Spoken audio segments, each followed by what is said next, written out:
O YouTube mandou assim: o que você acha de SARMs, Dudu? Ixi, Eita, eu tava esperando essa. Moduladores seletivos do receptor androgênico, né? Então, os SARMs, eles são substâncias basicamente que imitam os efeitos do esteroide E a ideia, né, quando se criou os SARMs, era o seguinte: quando a gente tem o esteroide, a gente gostaria que tivesse só o efeito anabólico, né? Só no músculo. Mas ele não tem ação só no músculo, tem ação em tudo. Né? Causa crescimento da barba, dos pelos no corpo, causa acne, causa queda de cabelo, né? né? Então, O Donato tá de boa, né, Donato? Tranquilo, tô Donato tá A sobrando galera cabelo, tá hein? falando que o Donato parece o Sérgio Moro da bolado. É mesmo, você Natural. lembra o Sérgio Moro bolado. Tenho cabelo, não sou bolado. Então, E aí, então você tem os efeitos androgênicos e efeitos anabólicos. E isso é da natureza da testosterona causar esses efeitos, né? Então, quando se criou os primeiros esteroides, a ideia era tentar diminuir o efeito androgênico e potencializar o anabólico. Então, por isso que existem alguns esteroides que são menos androgênicos, né? E são mais anabólicos. Mas a gente sempre tem efeito androgênico junto. Então, quando a gente pega uma mulher ali, a gente vê, por exemplo, que testosterona é mais androgênica, é mais virilizante que uma oxandrolona. Mas a gente tem um menor efeito androgênico. Mas a gente sempre tem. Então, quando tem esteroide, você vai ter esses efeitos colaterais. Vai ter acne, pode ter queda de cabelo, pode ter uma série de efeitos, hipertrofia do clitóris, enfim. Então, quando se criou o SARMs, a ideia é: será que a gente não consegue criar uma droga que tenha só efeito anabólico e não tem esse efeito androgênico? Porque essa ideia vem dos SERMs, né? Como o tamoxifeno e o clomifeno. sim. Que eles são moduladores do receptor de estrogênio. E o tamoxifeno, ele tem uma ação que na mama ele bloqueia a ação do estrogênio. Então isso é bom pro câncer de mama, pra ginecomastia, né? Mas Só que ele atua só ali. Isso, mas no osso, não, ele atua nos outros tecidos, só que tem um detalhe. No osso, a gente sabe que o estrogênio é bom pro osso. E se o tamoxifeno bloqueasse a ação do estrogênio no osso, a mulher ia tratar câncer de mama, mas ia ter osteoporose. Então o legal, a maravilha do tamoxifeno é que ele bloqueia a ação do estrogênio na mama e no osso ele tem uma ação agonista. Ele liga no receptor como se fosse estrogênio. Maravilhoso, porque ele não... Então você tem uma droga que, por isso que chama modulador seletivo e não simplesmente bloqueador do estrogênio. Porque ele não bloqueia o estrogênio em todos os tecidos, né? E aí quando se criou o SARMs, a ideia era tentar fazer algo parecido. Algo que no tecido muscular e no tecido ósseo fosse anabólico, porque a gente deseja isso. Porque a gente pode tratar uma pessoa que tem perda de massa muscular, uma pessoa que tem osteoporose. Mas, se você vai ter uma mulher, por exemplo, você vai querer dar esteroide para tratar osteoporose, infelizmente vem o efeito androgênico junto e causa virilização.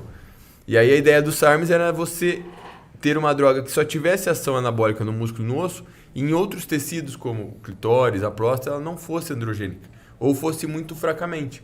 Infelizmente, os SARMs que a gente tem hoje, eles têm ação anabólica, só que ela não é tão potente como a dos esteroides, e elas têm menos ação androgênica que os esteroides.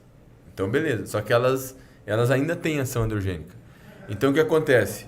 Os SARMs, num contexto geral, eles são inferiores em efeito anabólico aos esteroides. São bem inferiores. Se você comparar os estudos com testosterona e SARMs, você vê uma diferença muito grande. Não tem comparação. Né? Não tem comparação. E se você quiser usar SARMs em uma dose alta para tentar aumentar o anabolismo, você acaba aumentando o efeito androgênico, que é onde ele teria uma suposta vantagem de ser menos androgênico. Então, o que acontece? Os estudos com SARMs que a gente vê é dose bem baixa. E aí mostra que tem quase nenhum colateral, mas é ganho de massa magra de 1,5 kg no máximo. E a galera tá usando o SARM aí em dose 10 vezes, 20 vezes maior que a dos estudos. E aí sim tem colateral, porque os estudos não investigaram essas doses aí que a galera tá usando de 10 mg, 20 mg de ostarine, ligandrol. Sim. O que nós podemos, assim, em resumo dizer, né, Dudu, é o seguinte, que para os homens é pouco resultado para um custo muito alto. Isso. E para algum tipo de efeito colateral ainda admissível. Para as mulheres, talvez um pouco melhor. Por quê? Porque apesar de poucos resultados, os efeitos adversos também são menores. Isso. E acaba nisso sendo muito substancial para a mulher. Porque esteroide para a mulher é muito colateral, né? Se comparado ao mas homem. aí você fala assim, tudo é questão de dose também. A questão é que a gente vê a mulherada achando que tomar 20 mg de oxandrolona é baixo, e não é baixo para mulher 20 mg. Para homem pode não ser alto 20mg de oxandrolona, mas para mulher é alto, né? Então a mulherada hoje é mal acostumada, elas acham que 20, 30mg de ox é um ciclo tranquilo, e não é. Para uma mulher, 70mg por semana de qualquer hormônio esteroide é bastante coisa, né? Sim, principalmente, 70mg semana. principalmente que depende do grau de... Tem alguns esteroides que são mais androgênicos que outros, né? Por exemplo, a testosterona, 70mg por semana para uma mulher é uma pancada. É uma pancada, cara. Porque imagina que isso é uma quantidade que ela está tomando ali que... Imagina, o homem produz 100... Isso, exato. O homem produz mais ou menos 50 a 70mg de testo por semana. Aí, ó, é o que o homem produz. A mulher produz 7, 10. no máximo 5. 5? Olha, 5. Nossa. Olha lá. Então, se a mulher tomar isso, ela tá... 10 vezes o que ela o produz. que tomar isso é um transexual, né? Transexual mulher para homem. Porque aí ele vai querer ter o corpo androgenizado, masculinizado. Então ele vai usar a testosterona para essa finalidade. Ele quer virilizar. Né? Uma mulher que usa 70mg, ela tá usando a dose de uma mulher transexual, por exemplo. Mais ou menos. Caramba. Geralmente transexual vai usar até um pouco mais, mas com o tempo, né? Às vezes nos primeiras semanas, nos primeiros meses não viriliza tanto, mas o tempo de uso vai agravando a virilização. E às vezes a pessoa não percebe, né? E é através dos hormônios, principalmente da testosterona, que uma mulher se torna um homem transexual, né? Sim, sim. É a testosterona. Por exemplo, a gente vê o exemplo da... É o uso de testosterona, basicamente. Por exemplo, a Tami. Ela hoje, você olha, ela é um homem. O Tami, perdão, o Tami. O Tami é um homem. A transformação veio através do hormônio da testosterona. Isso, exatamente. Basicamente isso. Não teve outra transformação, né? Basicamente é tomando testosterona. Olha como o corpo é incrível, né? Uma molécula é capaz de transformar você de uma mulher num homem. Já o homem não tem essa mesma facilidade, né? Dá pra fazer também, né? O contrário. Você tem, mas pelo que pouco que eu estudei isso, a terapia é um pouco mais complexa, porque você primeiro tem que, no caso do homem, você tem que baixar a testosterona dele usando, por exemplo, um antiandrogênico, como a espironolactona, em dose alta. Aí você baixa a testosterona dele para diminuir a androgenização.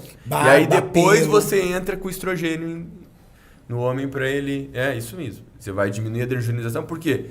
Quais são as características da testosterona quando a gente olha o homem? Barba, pelos no corpo com uma distribuição. Face mais grossa, né? Linha mais grossa. A quantidade de massa muscular, a voz. Né?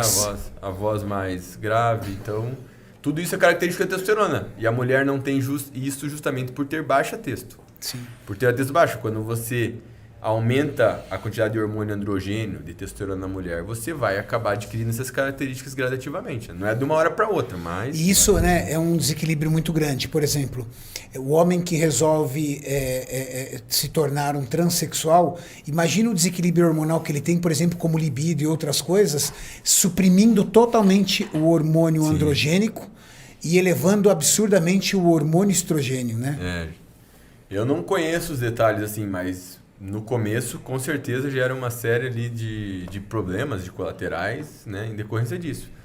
Mas a gente entende ali que a pessoa acha que é um desejo dele, né? Então... Sim, mas é interessante, né? Como o homem e a mulher são definidos praticamente por 2 hormônios, estradiol e testosterona, cara. É incrível isso. E é uma relação entre eles, né? Não é só um, só outro. Não, tem que ter os dois, numa relação, né? Sim, exatamente. Interessante, cara.